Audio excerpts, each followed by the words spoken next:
All right, very good morning and welcome to this weekly session that we conduct at Conduira. Our endeavor is to see to it that you are well informed of various developments which are taking place and also aware of the strategies that you need to use to see to it that you are able to reach the goal that you have set for yourself. My name is Mohammed Abdullah and I am the CEO of Conduira, and I will be interacting with you this morning. The topic is chiefly going to be focused on the US visa. For those of you who are interested in going to the US for the spring 25, slots are already open and I'm sure you're aware of it. But even otherwise, if you're not looking forward to going in January 25 program, but are looking forward to doing so later, it is essential that you are up to date on what is happening around you, what the trend is like, what are the numbers, and I will be taking few numbers to make a case and try to project as to how your preparation should be in terms of profile building, in terms of college choices, specialization choices. Because at the end of the day, for whatever goal that you have set, not getting a US visa is going to be the biggest hurdle. So what is essential is that even when you are planning the specialization, the colleges, the way you are going to fund, it is essential that you remember getting admission to a college in the US is not tough. If your profile is good, even if one or two colleges are not impressed with your profile, there are going to be equally good colleges which are going to be impressed and they are going to make you an offer. But when it comes to the US visa, the unfortunate element is that the demand is more than what they can meet. And the second important aspect which differentiates US visa process from, let us say, Ireland visa process or other countries is there's a lot of subjectivity that goes into picture.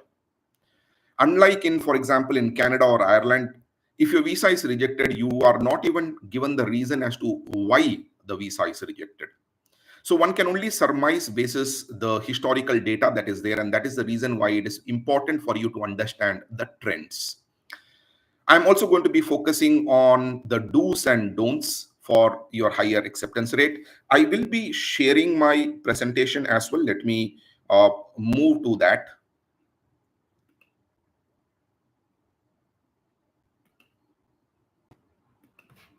Okay, as I said, this is the topic which I'm going to be focusing on. I'm going to be talking about the trends. I'm going to be focusing on various updates, especially on policies related to the spring visa slots. I'm going to be focusing on how developments happening in other countries are going to impact your chances of getting a visa in the US. And of course, I'll be ending up with the do's and don'ts for achieving the acceptance of visa. That is the primary goal. Now, let's start with some numbers. And this is essential that you understand these numbers because this basically talks about the supply side. That is, how many visas they are willing to give, how many people are going. Now, if you were to look at it, approximately about 9 lakh people have traveled from India in the quest for higher education and possibly PR in the year 23. Now, of which nearly 23% of the students have opted for the US. Canada has been the most popular when it comes to the PR side of it, something which I keep talking about in various sessions of mine. Uh, Approximately the same number have opted for Canada. United Kingdom has been growing in popularity, especially after they reintroduced the concept of postgraduate work visa, which happened after COVID. Australia has also been a popular destination, especially students who are looking at business field or looking at a PR. And then there are smaller numbers going to other countries, including Germany. Now, is this number going to continue to be like this? We don't know, because this is not the number of students who are applying. These are numbers of students who are flying. But what is that we know? We know the fact that Canada has made life quite difficult for Indian students to go to Canada. Now, the first development that took place happened a couple of months back when Canadian government introduced caps. That is the ceiling number of permits that will be given for students to come to Canada for education. It was also complicated because caps were also put on the basis of the provinces that you're interested in. So when it comes to British Columbia, when it comes to Ontario, which is the famous and the most popular among Indian students because of the uh, jobs, more number of jobs which are available, the cap has been very rigorously put in. Yes, students who are interested in going to Saskatchewan, to Nova Scotia, it's a bit lesser challenging. However, the development that happened last week was probably a big, uh, you know, challenge. What happened is that, all right, for me to explain this, I am going to repeat what I normally make on the selection of countries. Indians prefer Canada not for career. It is the US which is preferred for the career because of the number of jobs which are available, number of the salaries that are there, which are substantially much higher. In fact, one of the statistics I quote is the total demand in Canada for AI professionals is less than the demand in New York area itself in the US. So obviously, USA is the preferred when it comes to the jobs and career. But what Canada offers, which US has not been able to offer and will not offer, is the comfort of converting yourself into a permanent resident there. So people who are uh, tempted towards Canada are not people who are career oriented as much as people whose concern is to get the PR. As I said, one can get a Canadian PR in 3 to 4 years if you take the right path. Now, with that in mind, you need to therefore understand many Indians used to take the certificate route to go to Canada, unlike taking the master's route, because master's route, getting admission stuff, number of seats are limited, and it's expensive. While certificate route was a faster route. Now, what Canadian government did last week is to say that if you are coming for the master's degree, then postgraduate work visa will be provided. But if you're coming for a certificate degree, then postgraduate work visa may not be provided. Now, the may not element basically means that if you're coming for a program where there's a shortage of talent, then each province, and remember this is province specific, each province might decide to give you the postgraduate work visa, which basically means that there are a lot of programs where you might not get the postgraduate work visa. This uncertainty and this fluidity, I use the word fluidity because the shortage occupancy list goes on changing yearly, basically implies the fact that, in my view at least, the number of visas, number of students flying to Canada will actually take a fall. Now, do remember this is basically a conclusion from on my part. But having said that, remember what I said earlier. Government of Canada has anyway decided the cap to be lower, especially in the important provinces. So yes, the numbers are likely to fall. Now, when it comes to Australia, there has been a policy change. In a way, there seems to be bias in Australia to give visas to those people who are coming from richer strata. So if your finances are strong, then your chances of getting visa is higher. But if your finances are not as strong, or if your visas have been rejected in the past in any country, then the due diligence that takes place is very stringent. Many colleges in Australia have also are also negatively discriminating against students from certain states. Punjab and Haryana, that these states were always in the list, but now the Telugu-speaking states of Andhra and Telangana have also been included, which basically means for students from these states, and let's not forget, the number of people going from these states has always been historically higher, would not be able to move to Australia as comfortably, which would mean that people who are looking forward to Canada and Australia would probably start focusing more on USA and, of course, UK, where the numbers have actually jumped. Which basically means that more number of people are going to vie for the visas that are being provided by the US and by UK, which basically would increase the challenge. Now, let's try to look at the F1 visas, number of student visas given. Now, do remember quite a few students also go in various other visas. Now, when we talk about F1 visa, the trends, uh, and these are numbers of the US, all right? 2021, that was a time post-COVID, and various consulates, including the US embassies, were not geared up. They were still in the COVID, manpower crisis. So the number of visas provided were actually less. It was about 55,000, which then jumped to 82. And then last year has been a record high. 140,000 students were provided F1 visa. The numbers that have been provided in the brackets basically talk about the strike rate, which basically means the acceptance rate. The acceptance rate has always hovered about 65%. Now, what does this imply? This implies two things. Mathematically speaking, it implies that the number of applicants for the visas was much higher as well. All right, because the conversion rate has been constant at about 65%, while the number of successes have been higher, which basically means the number of applicants were also higher. Now, the number of applicants is likely to increase because of the job situation that exists in India.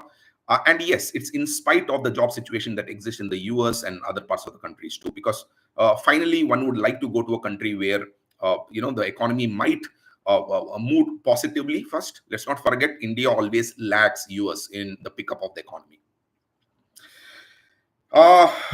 These are broad numbers. Now I will be going into something more detailing. And this is, I think, going to be the most important slide as far as this session is concerned. The trend. Why is it important for you to understand the trend? Because what the US consulate and various US embassies and various consulates have done in the last season will give you an idea of what can be expected in this season. Because as the policies change, the practices also change. Now, what did we see in the last season? First and the foremost, what we saw is slots were made available. And that was a big news, big change in the year 2023 compared to the year 21 and 22. Now, that was facilitated on account of two important developments. One, of course, that the COVID shortfall of manpower has been made up by the US consulates. But there was also one more. Quite a few consulates were made larger with more number of windows. For example, Hyderabad saw a big development in terms of the number of officers recruited and placed. So slots were made available. But if you look little carefully, you'll realize that this increase in number of slots was also facilitated by one more major change that took place in the way the visas were being done. Now, traditionally, visa interviews in the US are not very long. Traditionally, they could probably last on an average for about 2 to 3 minutes. But what we saw in 2023 was the visa interviews became shorter. A lot of decisions were taken after asking one or two questions. In fact, quite a few visa interviews did not go for more than 60 seconds. Now, what does it mean? It obviously means that if you have a shorter duration of interviews, then each day more number of people can be interviewed, which obviously means that more number of slots can be opened. Now, was this done with the objective of interacting with more students and being selective? Yeah, probably so. But they also made a lot of revenue because of that. All right. Now, that is where you need to also realize one other development that took place in 2023. 22 and 21, opportunity was given to a student only once. So if your visa was rejected, you could not go ahead and book another slot.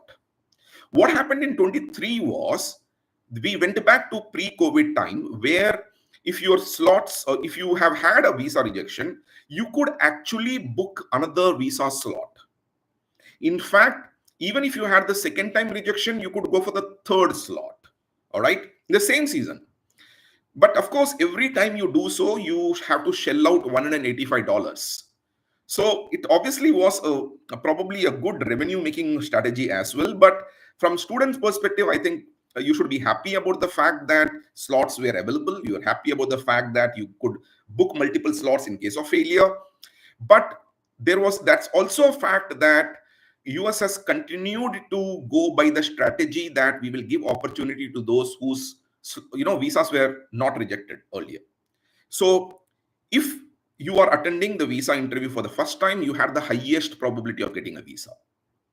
Now, if the visa is rejected and you booked your slot second time, the probability of you getting visa was actually very low, but it was not zero. There were students who were getting it, but there were quite a few who were outrightly rejected without being asked a lot of questions. All right. So one has to understand, therefore, that when you are going to the US visa interview, your best chances when you go the first time. So don't screw it up. And let's not forget the fact that US visa rejection is a big negative, not just for you to apply for the visa again in the US, but also for applying the visa elsewhere. Because whenever you are booking a visa, and it need not necessarily be a student visa, it could also be a travel visa. Every time you book, and that happens in every country, then you will be required to answer this question whether your visa was ever rejected by any country in the past. And if the answer is yes to that, then the scrutiny is more by every country, which obviously means that the chance of rejection is also higher. Therefore, the fact of the matter is visa rejection is a big negative in your profile.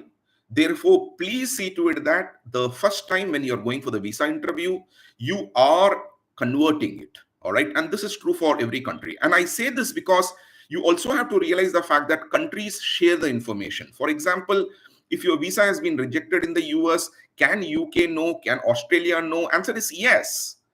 So it's not you declaring alone. They can see it. All right. These countries have an agreement whereby they share that information.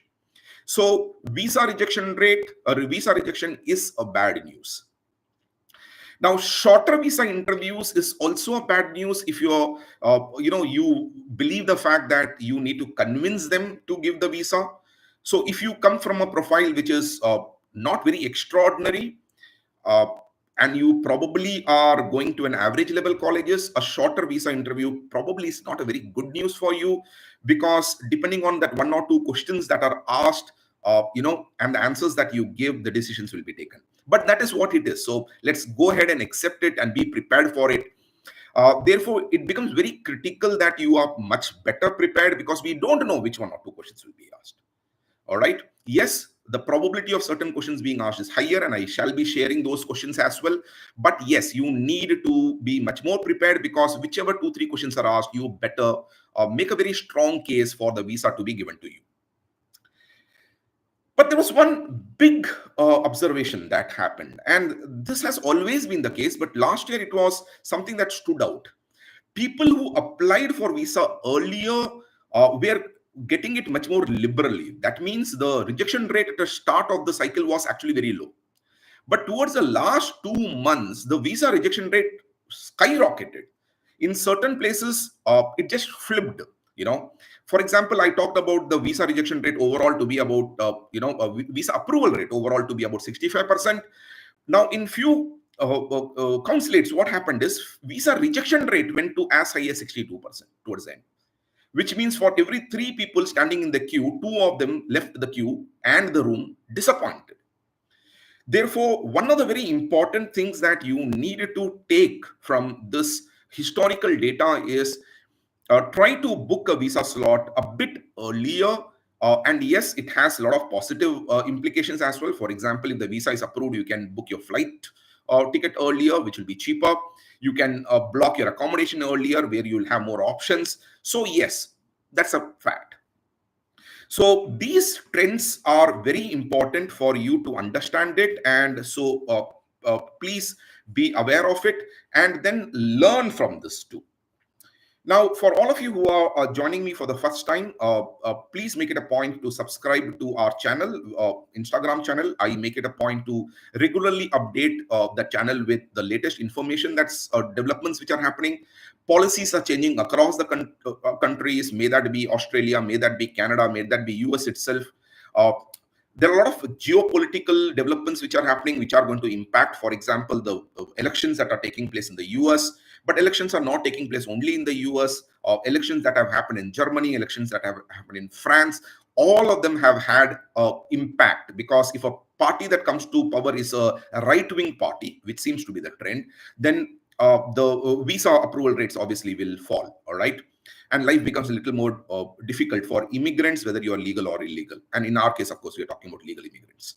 So this is a link to that. Please make it a point to subscribe this so that you are aware of the developments which are happening across. Okay, so let me move forward from this. and therefore come to the do's. Let's see, what are the things that you need to be careful about?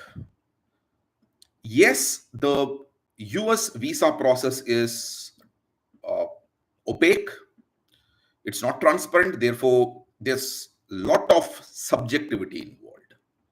But that does not mean that the visa officer is either accepting your visa application or rejecting it because he or she likes you.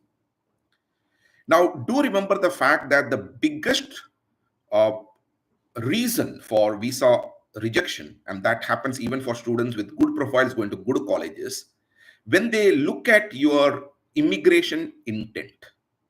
That is, if they are of the opinion that you will come to the US as a student, but you will focus later on becoming an immigrant there, all right, which basically means that you will take the PR path, then the visa rejection rate will skyrocket.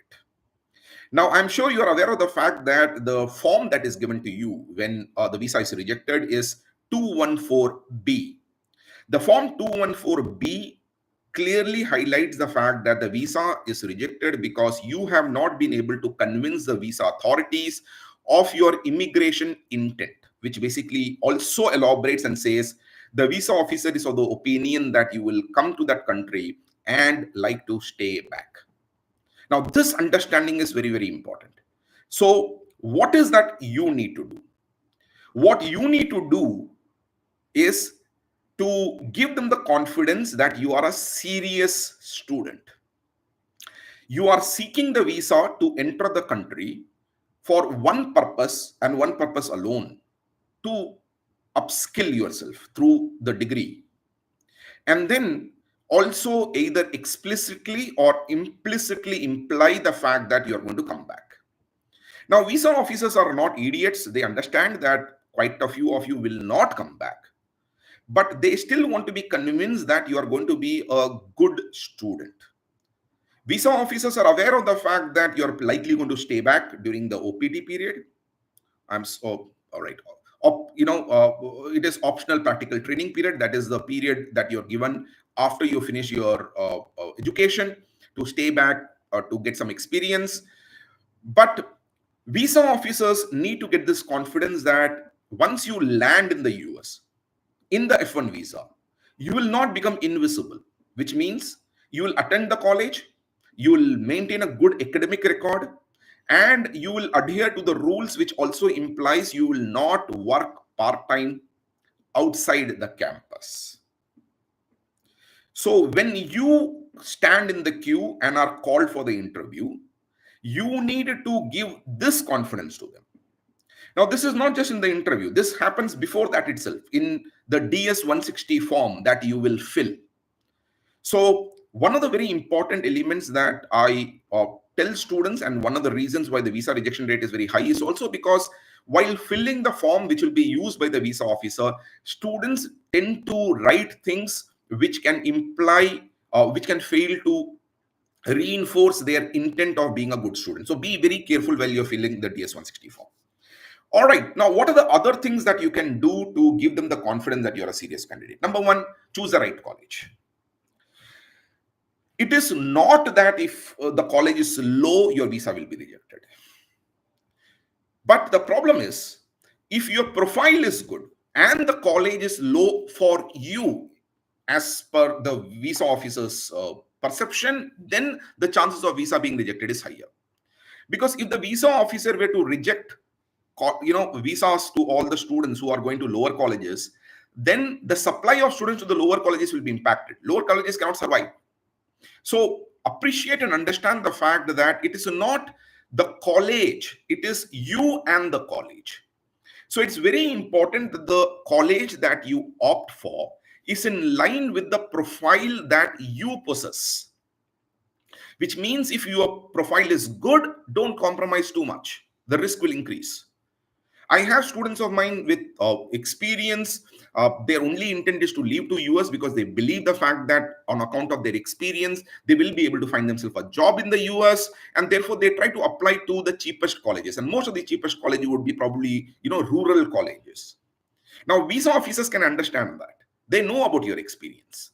So the first and the foremost thing in do's is choose the right college that is right for your profile. Now let's look at the second one. The second one we are talking about is choosing the right college that is has a good track record of supporting international students. Now let me switch back to the camera. The reason I do this is because this is a very important point that you need to understand. Certain colleges, and I'm sure you have your relatives in the US who have studied there, you have a lot of friends, your seniors, speak to them and you'll realize something equally important. There are many colleges, not necessarily weaker in profile or reputation, where students don't actually attend the class. They, in fact, are not even in the campus. So there are a lot of colleges which have become quite notorious, where in fact a lot of students prefer such colleges because they know attendance is not compulsory, which will allow them to seek part-time opportunity outside. But the fact of the matter is, the secret is not something that is known to you through your seniors alone. It is known to the BOs also. So try to avoid those colleges where the academic rigor is not uh, high enough. I know a few colleges, good colleges as well, where students, as I said, don't even stay in that city. They have gone to another city.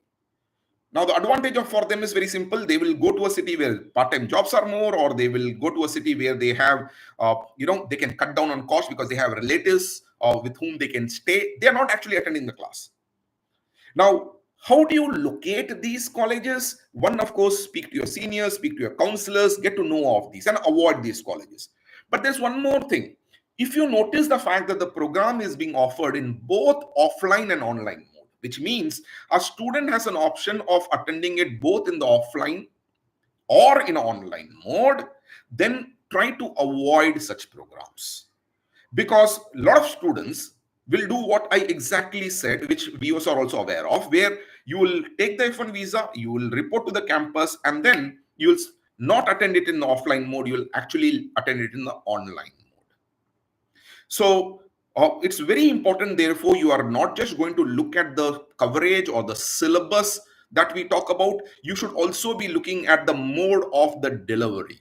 Okay, so there are colleges, let me not name them here because whatever, but the point that you need to understand is that these things, the fact that if a college has become notorious, then the chances of visa being rejected are also going to be higher. You are impacted because the quality standards that are maintained by the college is not to the limit. Okay, so this is the point number 2. Point number 3, interdisciplinary movement. Now you are a computer science student, you are going for, let us say, MIS, Management Information System, or IS. I normally caution the kids, if you're a computer science student, try to stick to computer science, data science, cybersecurity, AI, IT, fine. But the moment it goes to IS, it's a red flag. Now, it is not to say that your visa will be rejected, but you need to have a very strong reason for this switch. And that reason should be convincing to them. Similarly, if you are a engineer going to a business analytics area, now understand the fact that business analytics area, in quite a few colleges, you will find a lot of kids coming from BBA background, science background. You will find kids coming from even health background. So why is an engineer with a decent profile switching to BA? Why are you taking the easier path? Now, that's not my question. That's going to be the visas officer's question. And that is not even going to be a verbal question asked to you. That's a question that they are going to ask to themselves. And the moment they ask to themselves, the chances of rejection actually has gone up. I'm again reiterating, it's not that every college BA program is going to be looked at like that. There are certain BA programs where there's a lot of emphasis on the technology side of it, engineering side of it, but you should be able to convince them of that. A mechanical engineer, you move to CS. Now, that is a big risk unless and until you have a good story to tell and convince them. For example, you have a couple of years of experience. But so what should you do? You should be very careful with the specialization you're going to go for. You can move into the area of DS or data analytics as a mechanical, civil, etc. because the data science is a tool that can be used in various sectors, including health sector, for example. Health informatics comes there. So two things, if you are moving to an area which is different from your undergraduation area, please take care of two very important things. One, you are choosing an area which will be acceptable to the VO. Number two, if you are moving, you are having a story and it's a convincing story, and convincing story not for you but for them, and appreciate the risk that you carry. They might not even ask that question to you, or you may not even have get the right time to convince them of that. So it is a risk. So interdisciplinary movement is something that you need to be a little careful about. Fourth point, finances. Now, if the loan amount you are taking is high, then it is a challenge. So please see to it that the debt amount that you are carrying is not very high. I have students I know of who have sanctioned a loan of 1 crore. And sometimes I wonder what stupidity is that, because the requirement itself is not 1 crore. All right. So the way the visa officers look at it is, if you are taking so much of debt, then there is this pressure on you to repay that debt, to service the interest, etc. So there's going to be a motivation that is going to be present in you to probably search for part-time jobs, uh, stay back in the US so that you are able to get the dollar salary to repay the loan. Therefore, limit yourself. And how much can be the limit? 50 to 60 lakhs is not a problem. But yes, more than that does become a challenge. But if the college is very good, let's say Stanford, Harvard, and you're going for a crore, not an issue. But uh, limit yourself. So debt is the issue. Point number 5. That is how you are funding it. Also have a story of where you are funding from. For example, quite often I've seen students who have a lot of savings that they show in terms of the bank letter and all that, but they are not able to justify as to how the savings were made in the first place. So let us say the income statements of your sponsors is not strong enough. All right. Then how the shit did you make the saving? Now, one could argue that you can always say, I sold a land.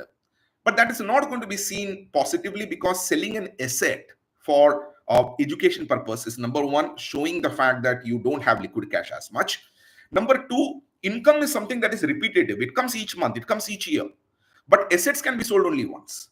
So it also highlights the financial weakness of your family background or your sponsors. So one of the very important things I normally focus on for my kids is to look at the financials. What funds are you showing, and from where are you showing? So you have to make a story. Quite often when your sponsors are coming from business background or agriculture background, you do not have strong financial proofs, but make them. All right, please make them and carry with you. See to it that in your story that you are saying you are having not just the funds, but how you got that funds. That becomes important. Two more points. One, converse. Quite often when the visa officer is asking a question, he or she is also trying to understand, are you giving a by-hearted answer? So if you have practiced too much, sometimes unintentionally you expose the fact that you are giving an answer which is well prepared. Now, maybe it is something that you genuinely believe in, but when you deliver it and it comes out as if you're parroting it, then there's a very good chance they will think that that is not a credible answer. So while you are practicing, and you should practice, it is essential that you learn the art of conversing rather than by hearting it just to show off the fact that your fluency is good enough. Now, this is where one more element related to it comes into picture. While you are conversing, if your English is found wanting, which means you are fumbling, you are searching for words, too many fillers, you are not able to communicate, it is a big red flag. I'm going to be strongly encouraging people whose English language skills are not to the mark, especially the speaking side. Please practice. And this is not just true for the US, it's true for all the countries or English speaking countries that you're going to go to. And finally, the last point is demonstrate tie to India. What does it mean? You need to somehow in your answers highlight the fact that you have a reason to come back to India. Our family is here, but that's true for all, isn't it? Assets being back here. Opportunity being here.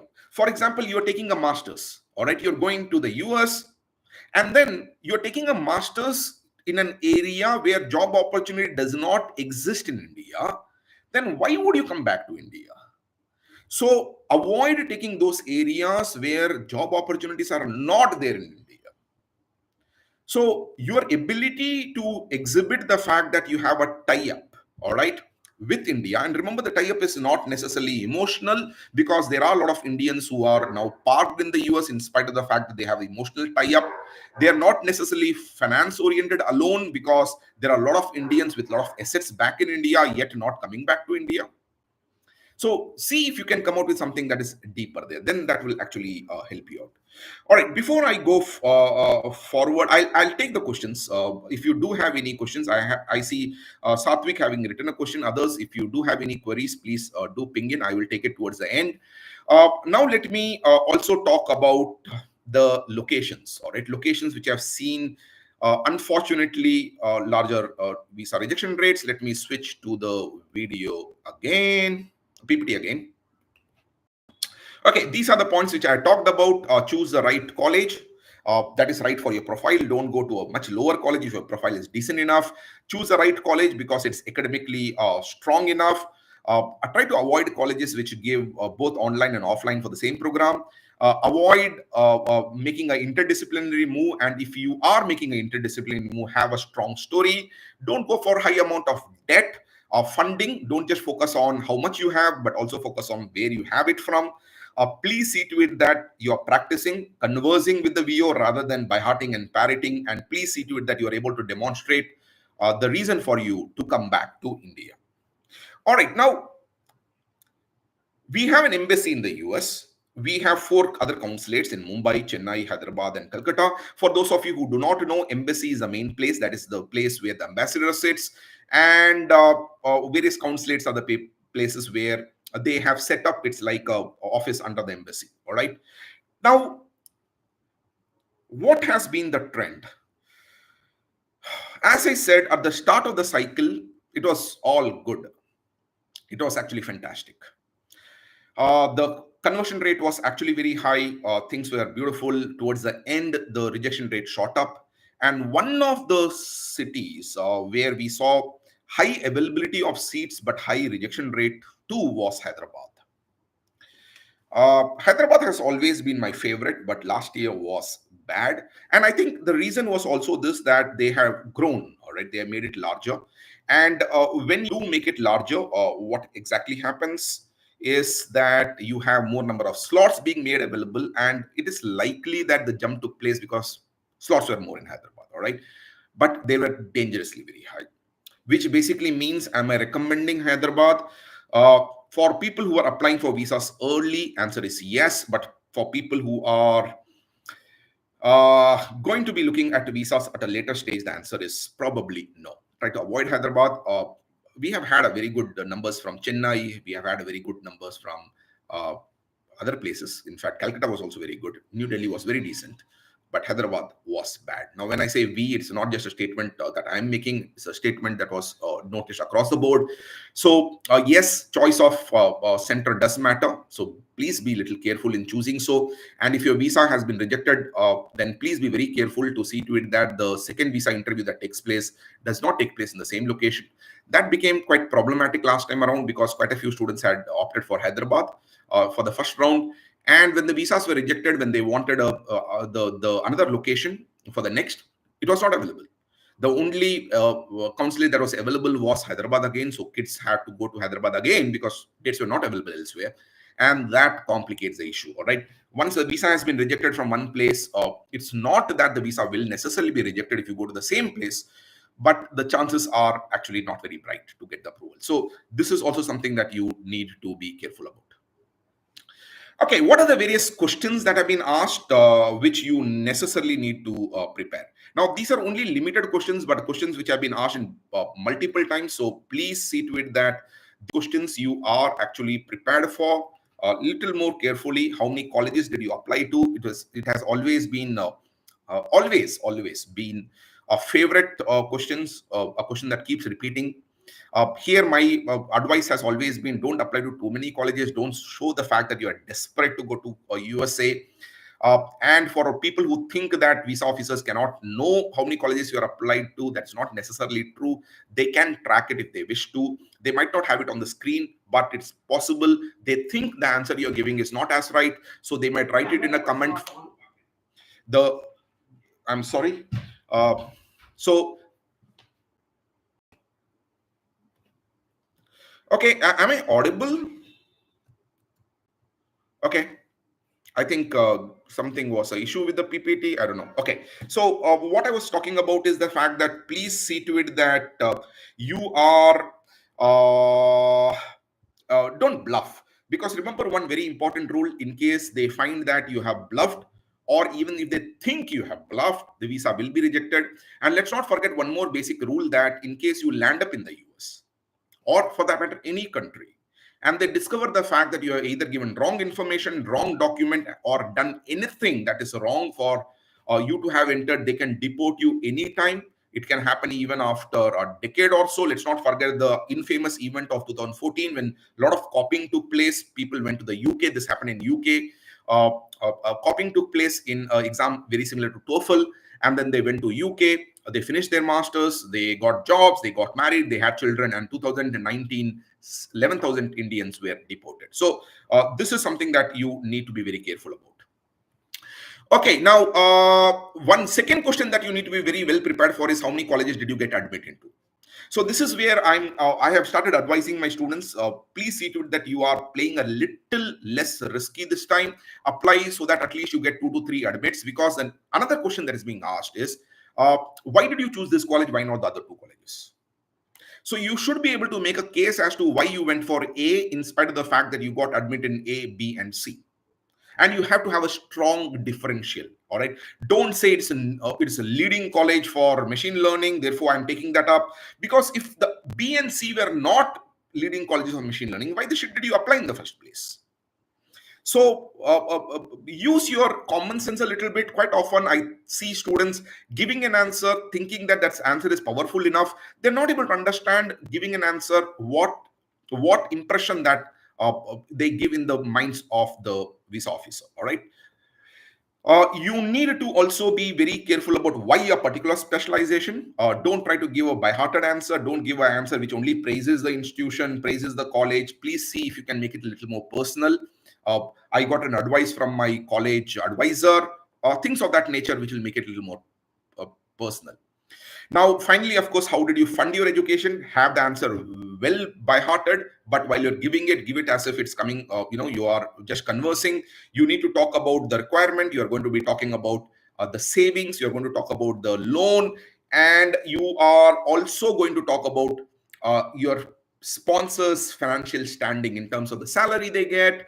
The reason is, remember, they might not actually ask you about the strength of the sponsors, but the more you strengthen your sponsor, more you strengthen your case. So that is something that you need to remember. All right.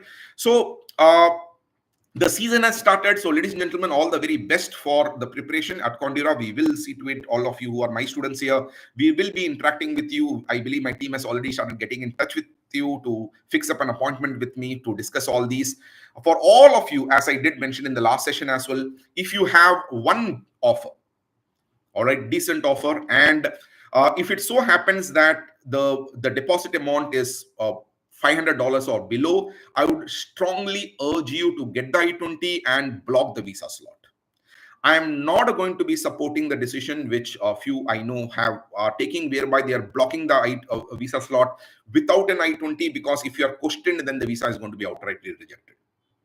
So please see to it that you are taking that. All right.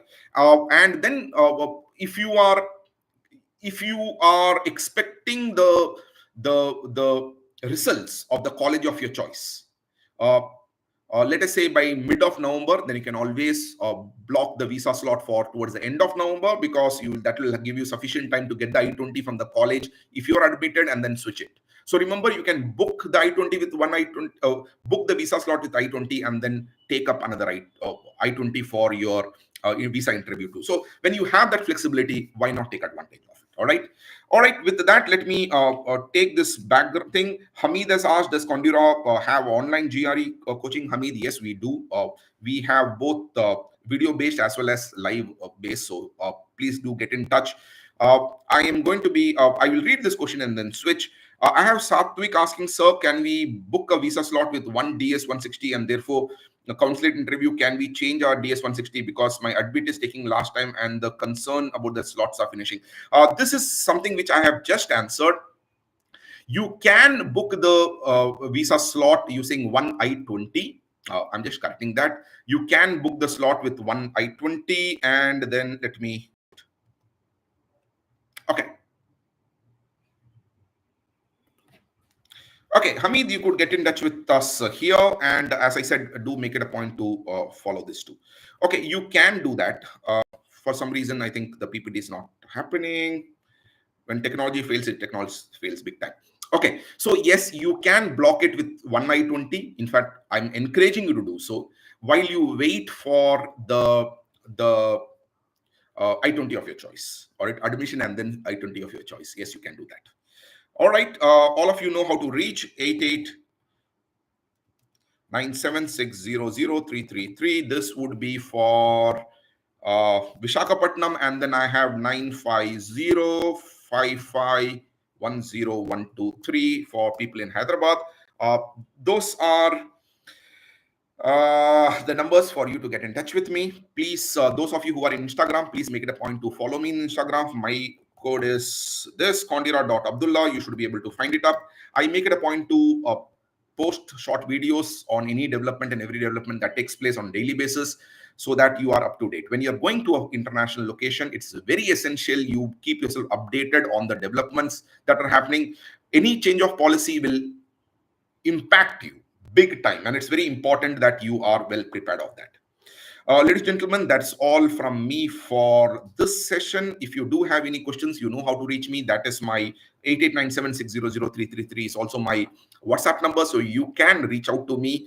For all of you who are looking forward to the fall of 25, do remember there is one small complication and uncertainty that comes in, that is the US elections. What would happen if Trump were to win the elections, Trump were to become the president again? My call is that it is probably going to be good news for people who are already in the US, because Republicans by nature are little more industry oriented, which would mean that there will be an economic uptick. But when it comes to the immigration side, not necessarily limited only to the illegal immigrants, but also to the legal immigrants, there will be a challenge, which basically means that there will be a pressure on the visas and getting the visa. So that challenge does exist. Uh, uh, there is a lot of uncertainty when it comes to the US right now in terms of the job market. So if you are coming from a financially not as strong a family, I'm going to be strongly recommending you to also look at UK as an option. But as I did say in my previous session, in UK, be very careful about the location of where you are going, because that has to be a function of the specialization that you're going to go for. People who did not see that, you can find the link in my YouTube channel where that's the session, live session recorded version is present. So probably you should play a bit safe. And if you do have any questions, of course, you can ping me. All right, ladies and gentlemen, thank you so much. If you don't have any questions, have a great weekend, and I wish you all the best. I'll see you again next Sunday. Thanks a lot.